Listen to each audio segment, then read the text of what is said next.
तोता मैना की बहुत ही सुंदर कहानी। एक समय की बात है, किसी जंगल में एक तोता मैना का जोड़ा रहता था। दोनों सुखी से अपना जीवन व्यतीत कर रहे थे।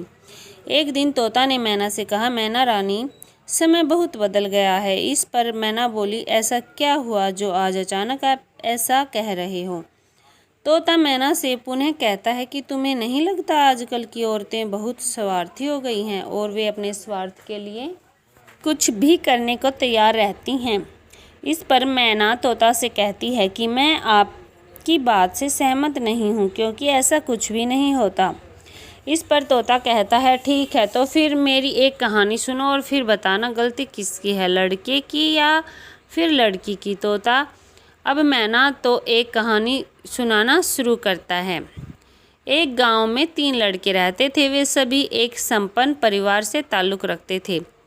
उनमें से एक राजा का लड़का, दूसरा बनिया का लड़का था और तीसरा एक बड़े साहूकार का लड़का था।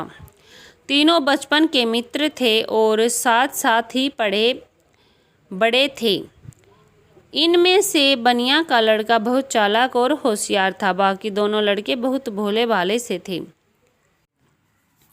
एक दिन तीनों एक साथ बगीचे में टहल रहे थे। तभी राजा का लड़का कहता है कि उसकी पत्नी बहुत दिनों से मायके गई है। एक दिन चलो हम तीनों दोस्त उसे वापस लेकर आते हैं।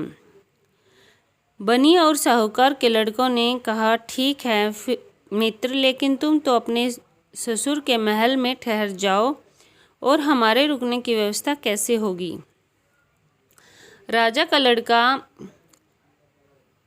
कहता है कि चिंता की बात नहीं है, हम सिर्फ एक दिन के लिए जाएंगे, तो सिर्फ एक रात के लिए तुम दोनों किसी सराय में विश्राम कर लेना और मैं महल में रुक जाऊंगा और प्रातःकाल होते ही अपनी पत्नी को लेकर वापस आ जाएंगे।